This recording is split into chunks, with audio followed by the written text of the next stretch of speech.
Yeah, the Olympics had just ended, and we congratulate all those that participated in the Olympics.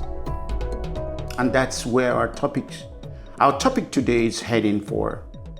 Imagine, based on what we saw in this year's Olympics, imagine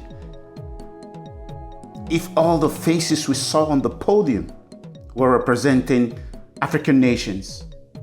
Yes, imagine what pride that will give us as a people. Our best brains, all in Africa, contributing to the growth of the continent.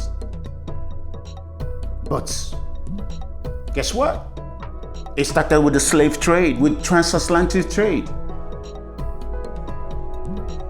The best strength, the best brains in Africa was all exported, sold out.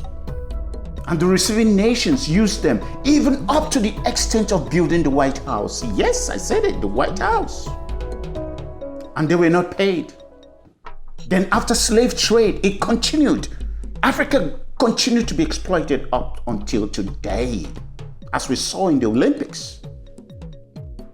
Imagine if not because Africa is mismanaged by its leaders. Yes, these leaders that you see, if not because it is mismanaged.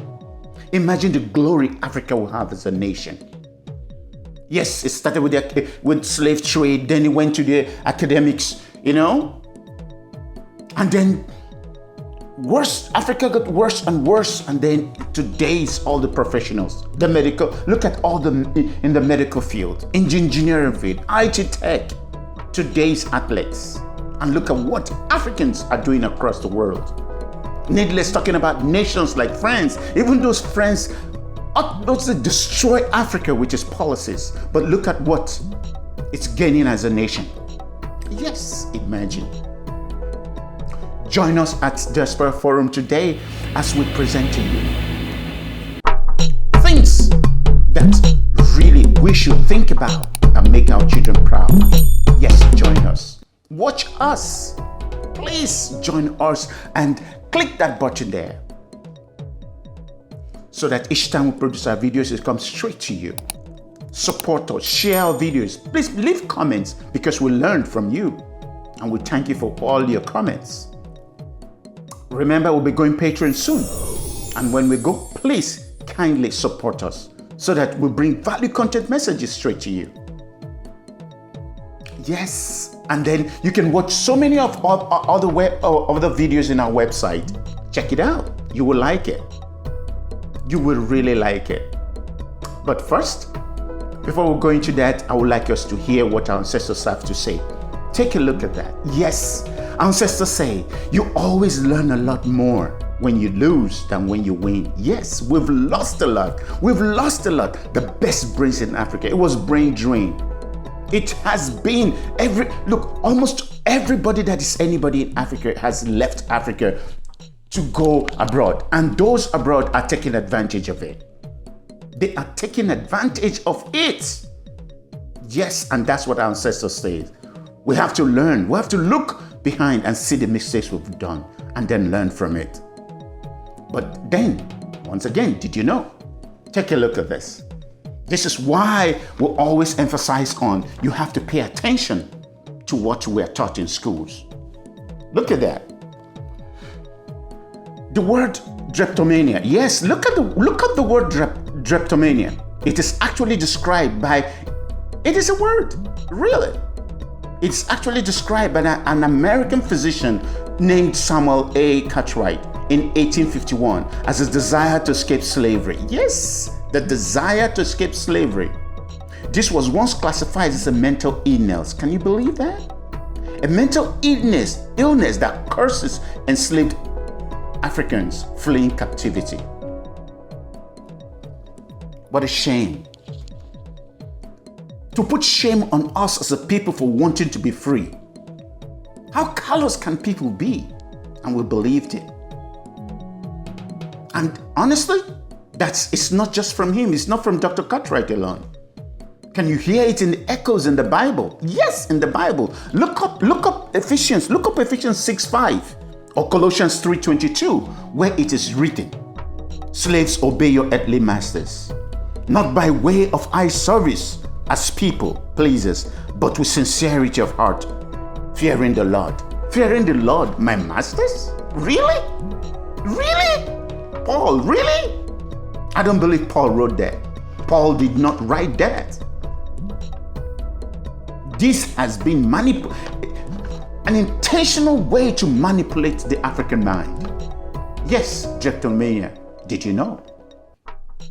Dreptomania. Now you know. Next time you hear about things, please question it. Yes, imagine. Imagine if all the people that weren't, talk about Nigeria, even representing other African nations. Yes, take a look. From slavery, it went to academics. From academic, went to sports. Even the guy that designed the African Museum. Yes, the Ghanaian. Please take a look around. Is it musicians? Is it actors? Is it athletes representing different nations? Look at Africans with other nations' flag, and they are proud about it. Because our leaders will not do the right thing. Taking loans to enslave us. Modern slavery keep us enslaved forever.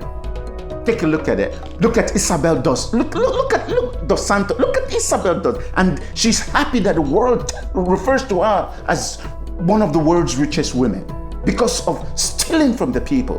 Today, Angola is one of the poorest nations, not to talk about Nigeria.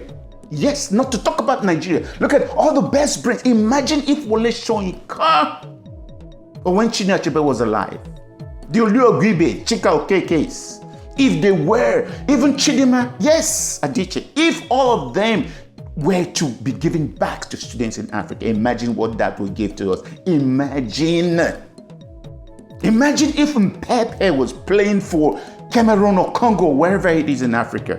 Imagine if all these brains, if all this strength, if all this acumen, all these medical doctors and nurses and in UK, across Europe, in United States, we're still in Africa trying to raise the continent up. Imagine that, for God's sake.